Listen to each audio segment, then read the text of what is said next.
Salam guru penggerak. Assalamualaikum warahmatullahi wabarakatuh. Kali ini saya akan memaparkan tentang koneksi antar materi 2.2.A.8 modul 2.2 pembelajaran sosial emosional. Perkenalkan, nama saya Nur Khotimah SPDI, calon guru penggerak angkatan 7 dari Kabupaten Banyumas, dengan fasilitator Bapak Puji Cahyobono dan pengajar praktek Bapak Singgih Adi P. Sebelumnya, saya akan menerangkan sedikit pemahaman dan pengalaman saya. Sebelum saya mempelajari modul ini, saya berpikir bahwa kompetensi sosial emosional murid akan terbentuk dengan sendirinya sejalan dengan pertumbuhan dan bertambahnya usia mereka menuju kedewasaan. Jadi, ketika pembelajaran di kelas, saya lebih berfokus pada pencapaian materi. Tetapi, setelah saya mempelajari modul ini, ternyata pembelajaran berbasis sosial emosional perlu dilakukan untuk mengetahui seberapa kesiapan, ketertarikan, dan fokus murid dalam memulai pembelajaran.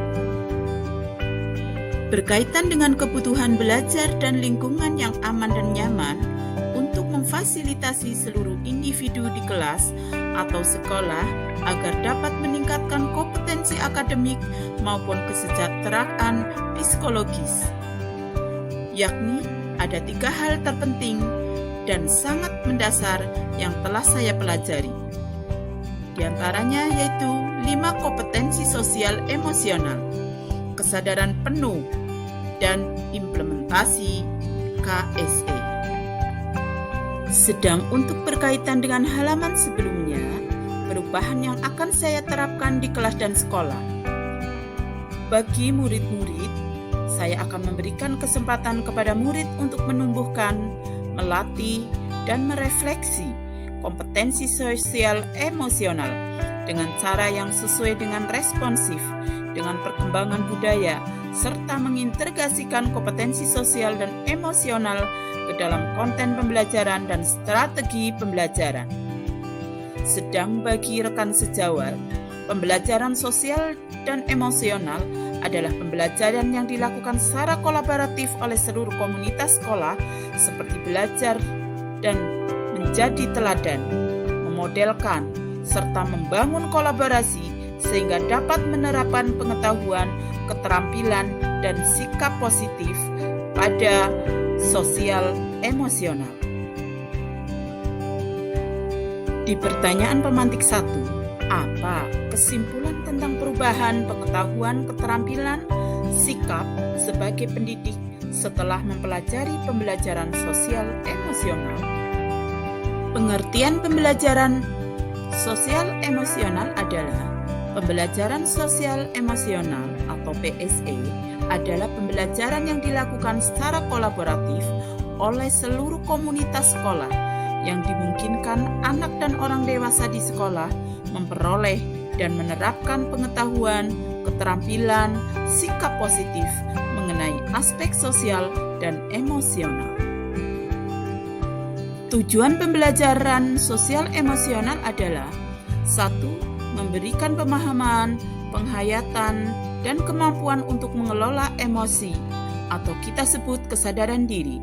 Yang kedua, menetapkan dan mencapai tujuan positif atau yang kita sebut manajemen diri, merasakan dan menunjukkan simpati kepada orang lain atau yang kita sebut kesadaran sosial, membangun dan mempertahankan hubungan yang positif atau keterampilan berelasi.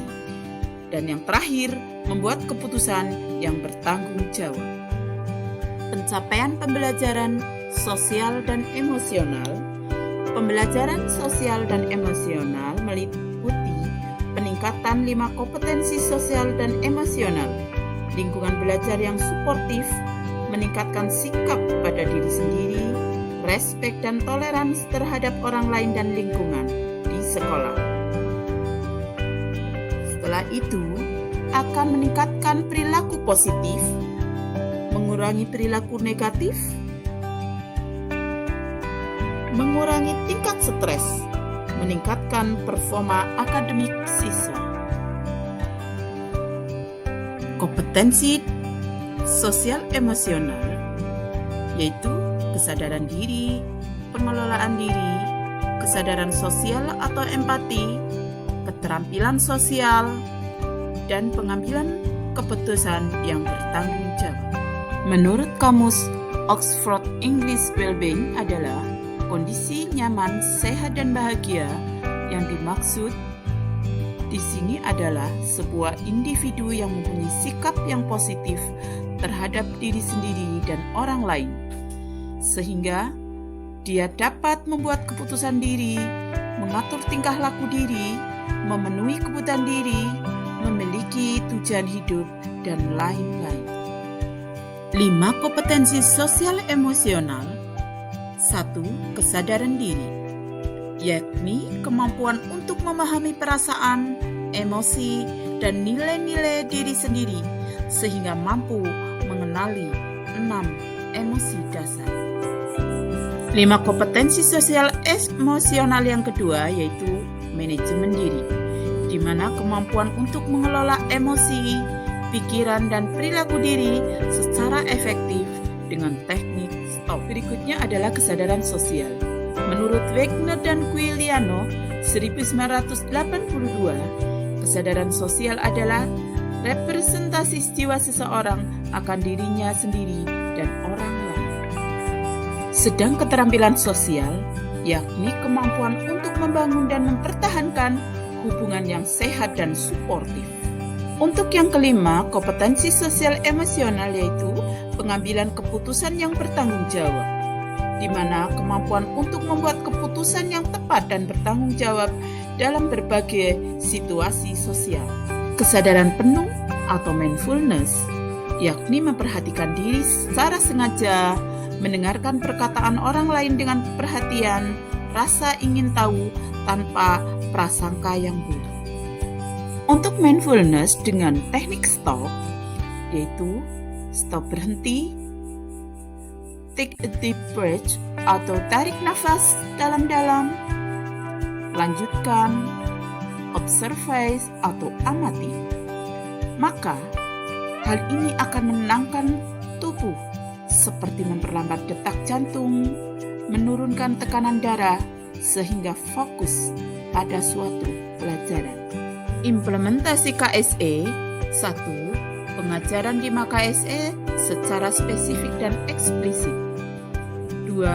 Penguatan kompetensi sosial emosional pendidik dan tenaga pendidik. 3. Mengintegrasikan 5 KSE dalam praktek mengajar serta kurikulum akademik. Dan yang kelima, menciptakan iklim kelas, budaya, dan kebijakan sekolah. Pertanyaan pemantik 2. Apa kaitan pembelajaran sosial emosional yang telah Anda pelajari dengan modul-modul sebelumnya? Koneksi antar materi antara pembelajaran sosial emosional dengan pembelajaran berdiferensiasi, budaya positif, visi guru penggerak, nilai dan peran guru penggerak, serta filosofi Ki Hajar Dewantoro akan kami paparkan sebagai berikut. Keterkaitan antara materi filosofi Ki Hajar Dewantoro dengan pembelajaran sosial emosional adalah, menurut Ki Hajar Dewantoro, pendidikan adalah tuntunan di dalam hidup tumbuhnya anak-anak, yakni menuntun segala kekuatan kodrat yang ada pada anak agar mereka mencapai kebahagiaan setinggi-tingginya, baik sebagai manusia ataupun sebagai anggota masyarakat. Di mana pada pembelajaran sosial emosional, guru dapat menciptakan well-being, sehingga pada ekosistem pendidikan di sekolah tercipta rasa nyaman dan bahagia. Sedang keterkaitan antar materi, nilai dan peran guru penggerak dengan pembelajaran sosial emosional yaitu, nilai dan peran guru penggerak adalah berpihak pada murid, mandiri, berkolaboratif, inovatif, reflektif. Dengan pembelajaran sosial emosional, guru harus mampu berpihak pada murid, mandiri, kolaboratif, inovatif, dan reflektif agar terwujudnya kepemimpinan pada murid sesuai perannya. Keterkaitan antar materi fisik guru penggerak dengan pembelajaran sosial emosional, yaitu seorang guru penggerak harus mampu menerapkan nilai-nilai yang berpihak pada murid, menggunakan strategi IA model Bagja untuk perubahan yang lebih baik. Sehingga melalui pembelajaran sosial emosional, seseorang guru harus mampu menerapkan nilai-nilai yang berpihak pada murid menggunakan strategi IA model Bagja sehingga terciptanya well-being dalam kegiatan belajar mengajar. Keterkaitan antar materi budaya positif dengan pembelajaran sosial emosional, yaitu budaya positif merupakan perwujudan dari nilai-nilai atau keyakinan universal yang diterapkan di sekolah yang meliputi perubahan paradigma stimulus, respon, konsep, disiplin positif, keyakinan kelas, pemenuhan 5 kebutuhan dasar manusia, 5 posisi kontrol, dan segitiga restitusi, di mana seorang guru harus bisa memenuhi kebutuhan belajar murid melalui pembelajaran sosial emosional dalam mengenali dan mengontrol emosi yang sedang dirasakan, sehingga tercipta disiplin positif dengan kesadaran diri. Keterkaitan antar materi pembelajaran berdiferensiasi dan pembelajaran sosial emosional, yaitu pembelajaran berdiferensiasi, serangkaian keputusan masuk akal yang dibuat oleh guru yang berorientasi kepada kebutuhan murid. Sehingga seorang guru harus bisa melakukan pembelajaran berdiferensiasi melalui pembelajaran sosial emosional sesuai dengan kebutuhan murid, sehingga dapat menuntun kekuatan kodrat pada anak. Salam dan bahagia Bapak Guru Hebat. Terima kasih. Mohon maaf atas segala kekurangannya. Wassalamualaikum warahmatullahi wabarakatuh.